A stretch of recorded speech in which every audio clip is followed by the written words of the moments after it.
Hello friends, आप देख रहे हैं सरकारी जॉब भर्ती और मैं हूं हेमंत साहू। दोस्तों, आज के टॉपिक में बात करने वाले हैं छत्तीसगढ़ पटवारी भर्ती 2022 से संबंधित महत्वपूर्ण क्वेश्चन जो कि आने लायक हैं। दोस्तों, आज का जो वीडियो है वहाँ भाग 23 है। इससे पहले मैंने 22 वीडियो ऑलरेडी यूट्यूब पर अपलोड करके रख दिया है। अगर आप हमारे चैनल पर नए हो तो हमारे चैनल को सब्सक्राइब करके बेल आइकन को जरूर दबा देना। साथ ही जो वीडियो अपलोड किया हूँ उसको आप वहाँ से देख सकते हो। दोस्तों, इस वीडियो का अगर आपको फ्री PDF चाहिए तो हमारे टेलीग्राम चैनल पर ज्वाइन करना, वहाँ से आपको फ्री जो है PDF मिल जाएगा। चलते हैं वीडियो की तरफ। आप लोगों के लिए जो होमवर्क दिया था उसको पहले देख लेते हैं।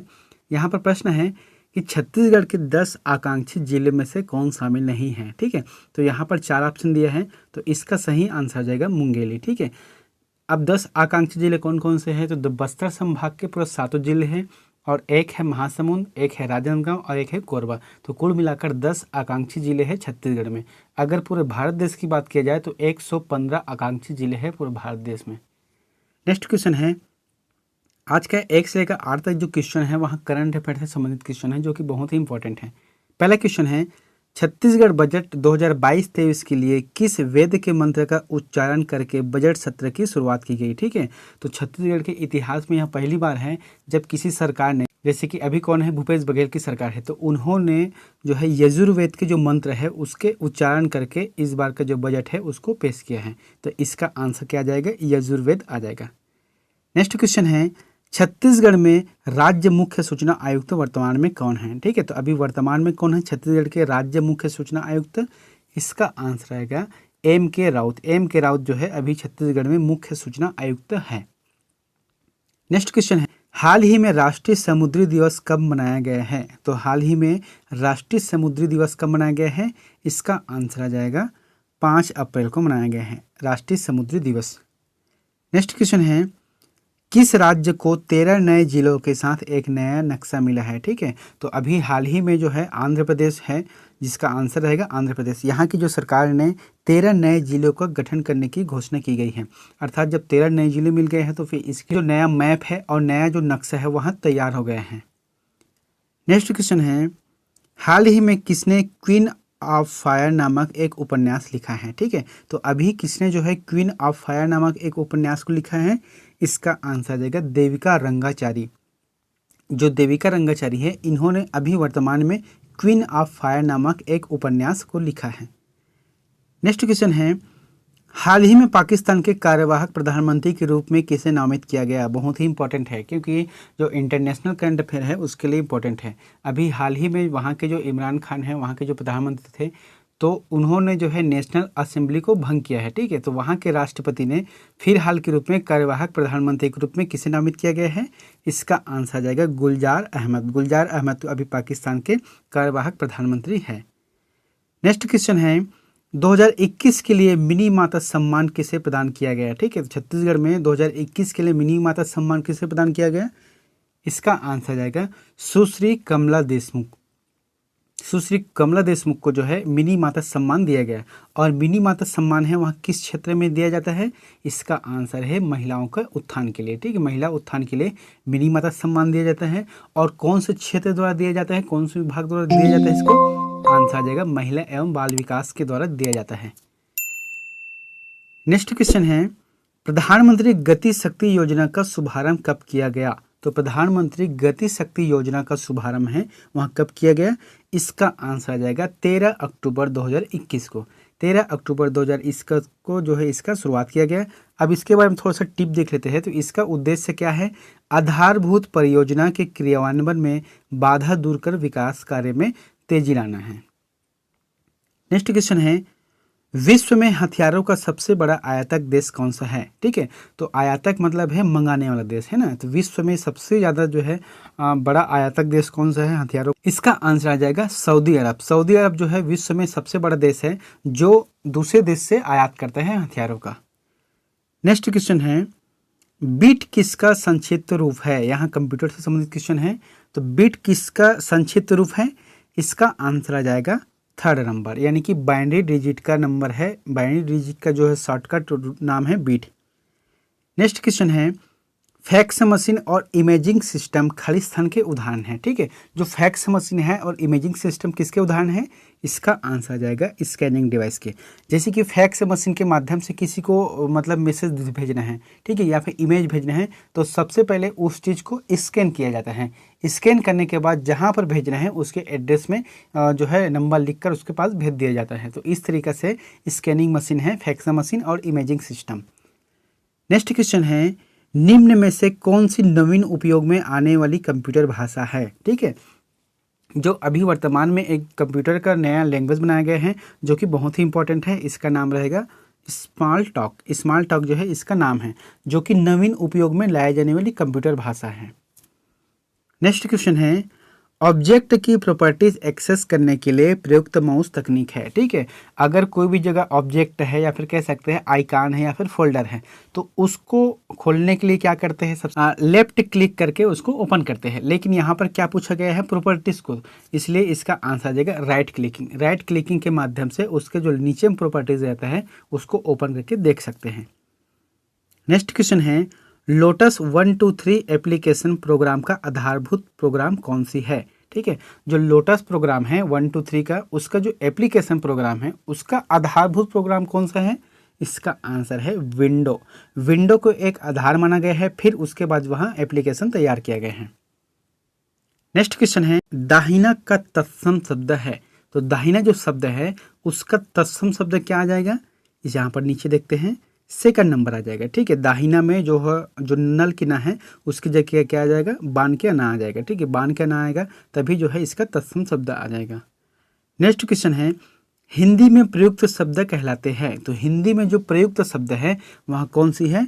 इसका आंसर आ जाएगा तद्भव शब्द। ठीक है, जो अगर ज्यों का त्यों अगर संस्कृत भाषा है तो वहाँ तत्सम शब्द आएगा, लेकिन वही शब्द का अगर हिंदी भाषा में प्रयुक्त किया जाए तो उसे तद्भव शब्द कहा जाता है। नेक्स्ट क्वेश्चन है, सुभद्रा कुमारी चौहान देश प्रेम की भावना की खालिस्तान है। ठीक है, तो यहाँ पर जो खालिस्तान है उसके लिए जो ऑप्शन है यहाँ पर क्या है? कवियत्री है, कवित्री है, या फिर कवियत्री है, और ये जो है कवित्री है। तो इसके लिए जो ऑप्शन सही बैठता है इसका आंसर आ जाएगा 4th नंबर के। ठीक है, वहाँ कवियत्री है, कह सकते हैं कि सुभद्रा कुमारी चौहान देश प्रेम की भावना की कवियत्री है। नेक्स्ट क्वेश्चन है, बिजली का पर्यायवाची निम्न में से कौन सा नहीं है? यहाँ पर 4 ऑप्शन दिया है, जिसमें से एक जो ऑप्शन है वहाँ बिजली का पर्यायवाची शब्द नहीं है। तो कौन सा नहीं है? इसका आंसर रहेगा ज्योति। ज्योति जो है प्रकाश का पर्यायवाची शब्द है, और बिजली का पर्यायवाची कौन कौन सा है? चपला है, क्षण प्रभा है और सौदामिनी है। ये तीनों जो है बिजली का पर्यायवाची शब्द है। नेक्स्ट क्वेश्चन है, दुहिता शब्द का पर्याय है, जो दुहिता शब्द है उसका पर्याय क्या है या फिर उसका अर्थ क्या है? इसका आंसर आ जाएगा पुत्री का। ठीक है, जो पुत्री का है उसकी जगह क्या आ जाएगा? दुहिता शब्द आ जाएगा, सेकंड नंबर। नेक्स्ट क्वेश्चन है, देशज शब्द का उदाहरण कौन सा है? ठीक है, जो देशज शब्द है यानी कि जो देसी शब्द है, इसका उदाहरण कौन सा है? इसका आंसर है ऊटपटांग। ऊटपटांग जो शब्द है वहाँ देशज शब्द है। बाकी जैसे कि पतंग है, मीन है और जवाज है, यह जो है अलग अलग शब्द है, लेकिन देशज शब्द की बात की जाए तो फिर सिर्फ ऊटपटांग शब्द आएगा। नेक्स्ट क्वेश्चन, कागजी घोड़े दौड़ाना मुहावरे का सही अर्थ है। ठीक है, एक मुहावरा है जिसका क्या रहेगा अर्थ है इसका? जैसे कि कागजी घोड़े दौड़ाना, तो इसका अर्थ रहेगा लिखा पढ़ी करना। लिखा पढ़ी करना कागजी घोड़े दौड़ाना जैसा है। नेक्स्ट क्वेश्चन है, हमेशा आनंद का अनुभव करना अर्थ को व्यक्त करने के लिए सटीक लोकोक्ति है। ठीक है, जैसे कि यहाँ पर क्या लिखा है कि हमेशा आनंद का अनुभव करना है, तो अब उसके लिए क्या है? लोकोक्ति कौन सा बैठेगा सही? इसका आंसर है फर्स्ट नंबर का, सदा दिवाली संत की 12 मास बसंत। ठीक है, जो संत होते हैं उसके लिए जो है सदा दिवाली है, जैसे कि पूरा 12 मास जो है बसंत है। नेक्स्ट क्वेश्चन है, काव्य में सर्वश्रेष्ठ रस किसे माना जाता है? तो काव्य में सर्वश्रेष्ठ रस किसे माना जाता है? इसका आंसर आ जाएगा श्रृंगार रस को। श्रृंगार रस को माना गया है, और श्रृंगार रस के जो है स्थायी भाव कौन से हैं? रति है। नेक्स्ट क्वेश्चन है, आरंभिक वैदिक साहित्य में सर्वाधिक वर्णित नदी है। ठीक है, जो आरंभिक जो वैदिक साहित्य है, जो वैदिक कालीन है, उस समय जो साहित्य का निर्माण किया गया है जिसमें सबसे ज़्यादा वर्णित नदी कौन सी है? इसका आंसर है सिंधु नदी के बारे में वर्णन किया गया है। नेक्स्ट क्वेश्चन है, लोदी वंश के संस्थापक कौन हैं? तो लोदी वंश के संस्थापक कौन है? बहुत ही महत्वपूर्ण क्वेश्चन है। इसका आंसर आ जाएगा बहलोल लोदी। बहलोल लोदी जो है लोदी वंश के संस्थापक है। नेक्स्ट है दोस्तों, वीडियो कैसा लग रहा है तो फिर प्लीज़ कमेंट करके लाइक ज़रूर कर देना। दोस्तों एक वीडियो बनाने के लिए थोड़ा समय लगता है, इसके लिए बहुत मेहनत करनी पड़ती है, तब जाके एक वीडियो तैयार होता है। तो आप लोगों से निवेदन है कि जब भी आप वीडियो देखें तो प्लीज़ चैनल को लाइक कर देना, कमेंट करना, और अगर आप नए हो, पहली बार हमारे चैनल को पहली बार आप हमारे अगर वीडियो को देख रहे हैं तो हमारे चैनल को सब्सक्राइब करके बेल आइकन को भी जरूर दबा देना। नेक्स्ट क्वेश्चन है, सत्यार्थ प्रकाश पुस्तक के लेखक कौन हैं? प्रश्न क्या है? सत्यार्थ प्रकाश पुस्तक के लेखक कौन है? तो इसका आंसर आ जाएगा दयानंद सरस्वती। दयानंद सरस्वती जो है सत्यार्थ प्रकाश पुस्तक के लेखक है। नेक्स्ट क्वेश्चन है, नागरिकता प्राप्त करने के लिए शर्तें निर्धारित करने वाला सक्षम निकाय कौन सा है? ठीक है, जो नागरिकता प्रदान करता है वहाँ सक्षम निकाय कौन सी है? जैसे कि कोई विदेश का आदमी अगर भारत देश में नागरिकता ग्रहण करना चाहता है तो उसके लिए क्या होता है क्राइटेरिया या फिर जो शर्त रहता है उसका निर्धारण कौन करता है? तो इसका आंसर आ जाएगा संसद। ठीक है, जो संसद निर्धारित करता है कि कोई भी व्यक्ति है उसे भारत का अगर नागरिकता देना है तो उसके लिए एक नियम रखा गया है, एक जो शर्त रखा गया है। तो जो नियम और शर्त बनाने का काम है कौन करता है? संसद करता है। नेक्स्ट क्वेश्चन है, भारत में एकल नागरिकता की अवधारणा अपनाई गई है। तो एकल नागरिकता की अवधारणा अर्थात होता क्या है कि अगर वह व्यक्ति भारत का नागरिक है तो वह किसी भी देश का नागरिकता को ग्रहण नहीं कर सकता, यही है एकल नागरिकता। तो भारत में जो इस अवधारणा है उसे कहाँ से लिए गए हैं? इसका आंसर है इंग्लैंड से लिया गया है, क्योंकि इंग्लैंड में भी जो है एकल नागरिकता वाली जो सिस्टम है और भारत में भी यही है, इसलिए कह सकते हैं कि इसकी जो अवधारणा है उसे इंग्लैंड से लिया गया है। नेक्स्ट क्वेश्चन, भारतीय संविधान के किस अनुच्छेद में भारतीय नागरिकों को मूल कर्तव्य शामिल है? तो जो भारतीय नागरिकों को मूल कर्तव्य दिया गया है संविधान की तरफ से, वहाँ कौन से अनुच्छेद में है? इसका आंसर आ जाएगा अनुच्छेद 51 के क में। ठीक है, या फिर कह सकते हैं अनुच्छेद 51 ए में कह सकते हैं ना। तो भारतीय संविधान ने एक व्यक्ति को कितने मूल कर्तव्य दिया गया है? यहाँ एक्स्ट्रा फैक्ट है, इसका आंसर है 11। ठीक है, 11 मूल कर्तव्य दिया गया है। नेक्स्ट क्वेश्चन है, 1 रुपए के नोट पर किसके हस्ताक्षर होते हैं? ठीक है, जो नोट है वहाँ 1 रुपए के नोट, तो 1 रुपए के नोट में किसका हस्ताक्षर रहते हैं? इसका आंसर आ जाएगा वित्त मंत्रालय के सचिव। ठीक है, जो वित्त मंत्रालय के सचिव रहता है उसका हस्ताक्षर रहता है 1 रुपए के नोट में। और जो बाकी और नोट हैं, ठीक है, जो छोटा से लेकर बड़ा तक जो भी नोट है उसमें जो है RBI के गवर्नर का हस्ताक्षर रहता है। नेक्स्ट क्वेश्चन है, पानी से भरे कप की तली में एक पत्थर रखा है, पत्थर की आभासी गहराई है। तो यहाँ पर क्या बोला गया है? मान लो जो एक कप है जिसमें पानी भरा और उसके नीचे में एक पत्थर रखा गया है, तो पत्थर को जो आभासी है वहाँ कैसे दिखाई देगा?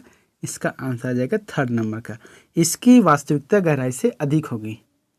नेक्स्ट क्वेश्चन है, निम्नलिखित जीवाश्म ईंधनों में से कौन सा स्वच्छतम ईंधन है? ठीक है, यहाँ पर क्या प्रश्न पूछा गया है?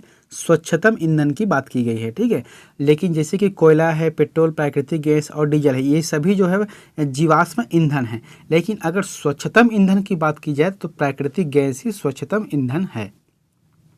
नेक्स्ट क्वेश्चन है, निम्न में से कौन सा मछली नहीं है? तो यहाँ पर जो 4 ऑप्शन दिए गए हैं उसमें से एक मछली नहीं है, तो इसका आंसर आ जाएगा स्टारफिश। स्टारफिश जो है मछलियों की श्रेणी में नहीं आता।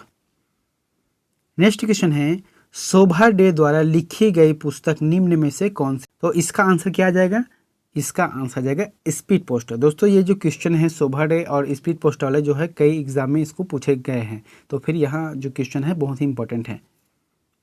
नेक्स्ट क्वेश्चन है, निम्न में से कौन सी नदी ओडिशा से बहकर छत्तीसगढ़ में आती है? ठीक है, देखो यहाँ पर क्या है, सूखा नदी, लात नदी और पैरी नदी, ये ऐसा नदी है जो छत्तीसगढ़ में ही निकलती है और यहीं पर ही बहती है। ठीक है, लेकिन जो जोंक नदी है वहाँ उड़ीसा राज्य से बहती हुई आती है और जो है छत्तीसगढ़ में प्रवेश करती है। आंसर जाएगा जोंक नदी। नेक्स्ट क्वेश्चन है, कोयला का सबसे बड़ा भंडार किस घाटी क्षेत्र में स्थित है? ठीक है, तो छत्तीसगढ़ में सबसे ज़्यादा भंडारण किस चीज़ का है? कोयले का है। तो कोयले का जो भंडारण है, यहाँ पर जो 4 ऑप्शन दिए गए हैं उसमें से सबसे ज़्यादा जो भंडारण है किस घाटी क्षेत्र में है? इसका आंसर है मांड है। ठीक है, मांड नदी जो घाटी क्षेत्र है वहाँ पर कोयला भंडारण का सबसे ज़्यादा क्षेत्रफल है। नेक्स्ट क्वेश्चन है, किसे शिल्पग्राम की संज्ञा दी गई है? तो शिल्पग्राम की संज्ञा किसे दी गई है? इसका आंसर आ जाएगा कोंडागांव को जो है शिल्पग्राम की संज्ञा दी गई है। अब शिल्पग्राम की संज्ञा क्यों दी गई है इसके बारे में थोड़ा देखते हैं। जो धातु शिल्प है जिसे कहा जाता है घड़वा कला, ठीक है, जो धातु शिल्प है जिसे घड़वा कला कहा जाता है, तो उसके जो जन्मदाता है या फिर उसके जो कलाकार है, कह सकते हैं उसको जो बनाने वाला है, उसका नाम क्या है, जयदेव बघेल है, जिसकी वहाँ पर जन्म स्थली है। इसलिए जो है कोंडागांव को शिल्पग्राम की संज्ञा दी गई है।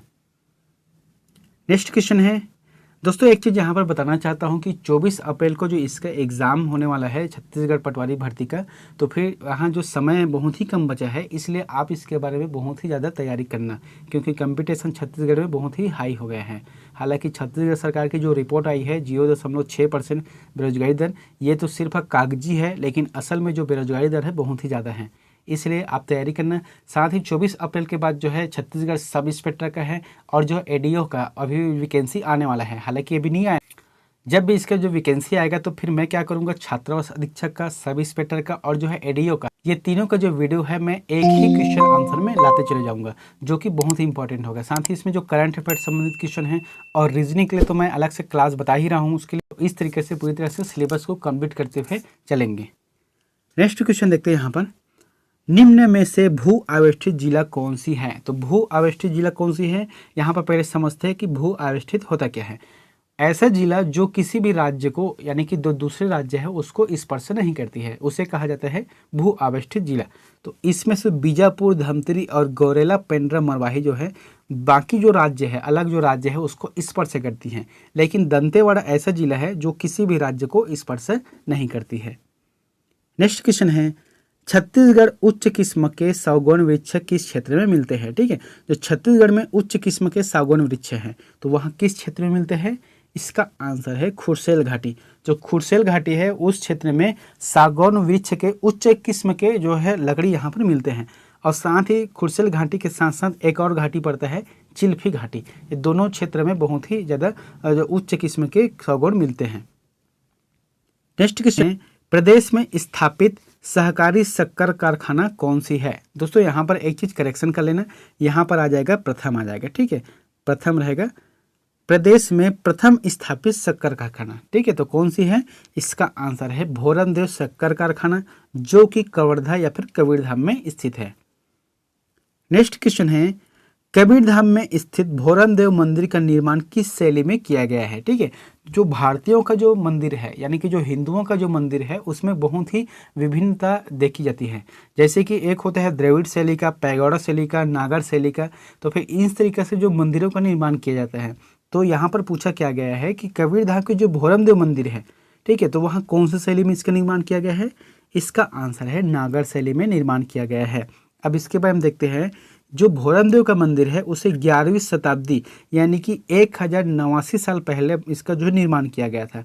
कौन से स्थान पर किया गया है इसका निर्माण, चौरा नामक ग्राम में किया गया है। और किसके द्वारा किया गया है, गोपाल देव, जो कि फणी नागवंशी शासक थे। नेक्स्ट क्वेश्चन है, प्रदेश में प्रथम किसान माल की स्थापना की जा रही है। तो प्रदेश में जो है प्रथम किसान माल की स्थापना कहाँ पर की जा रही है, इसका आंसर आ जाएगा राजनांदगांव में। अगर द्वितीय स्थान पर बोलेगा तो फिर यहाँ पर महासमुंद जिला आ जाएगा। ठीक है, पहला कहाँ है, राजनांदगांव है, और दूसरा जो है महासमुंद जिला है। नेक्स्ट क्वेश्चन है, बोराई औद्योगिक विकास केंद्र किस जिले में स्थित है। ठीक है, जो बोराई औद्योगिक विकास केंद्र का जो औद्योगिक फैक्ट्री है वह कौन से जिले में स्थापित है, इसका आंसर है दुर्ग जिले में स्थापित है। नेक्स्ट क्वेश्चन है, प्रति वर्ष चक्रधर समारोह का आयोजन रायगढ़ के किस मैदान में होता है। ठीक है, जो प्रति वर्ष चक्रधर जो समारोह रहता है वहाँ कहाँ पर किया जाता है, रायगढ़ में। और कब किया जाता है, ये जो गणेश चतुर्थी का जो समय चलता है उसी के दरमियान किया जाता है। तो कौन से मैदान पर किया जाता है, इसका आंसर आ जाएगा रामलीला मैदान में किया जाता है। नेक्स्ट क्वेश्चन है, छत्तीसगढ़ में किस स्थान पर प्राकृतिक रूप से घड़ियाल का संरक्षण किया जा रहा है। तो छत्तीसगढ़ में किस स्थान पर प्राकृतिक रूप से घड़ियाल का संरक्षण किया जा रहा है, इसका आंसर है कोटमी सोनार। कोटमी सोनार में प्राकृतिक रूप से घड़ियाल का संरक्षण किया जा रहा है। नेक्स्ट क्वेश्चन है, प्रदेश में सर्वाधिक जनसंख्या घनत्व वाला जिला कौन सा है। तो सर्वाधिक जनसंख्या घनत्व वाला जिला कौन सा है प्रदेश में, यहाँ 2011 की रिपोर्ट के हिसाब से है। ठीक है, तो इसका आंसर आ जाएगा जांजगीर चांपा, जहाँ पर जनसंख्या घनत्व कितनी है, 420 है। नेक्स्ट क्वेश्चन है, छत्तीसगढ़ का एकमात्र जिला जो उत्तर प्रदेश को स्पर्श करती है। ठीक है, जो छत्तीसगढ़ का ऐसा कौन सा जिला है जो सिर्फ उत्तर प्रदेश को स्पर्श करती है? तो इसका आंसर है बलरामपुर। बलरामपुर को स्पर्श करती है उत्तर प्रदेश। नेक्स्ट क्वेश्चन है, छत्तीसगढ़ में सामाजिक वानिकी योजना का मुख्य उद्देश्य क्या है? ठीक है, तो छत्तीसगढ़ जो सामाजिक वानिकी योजना है इसका मुख्य उद्देश्य क्या है?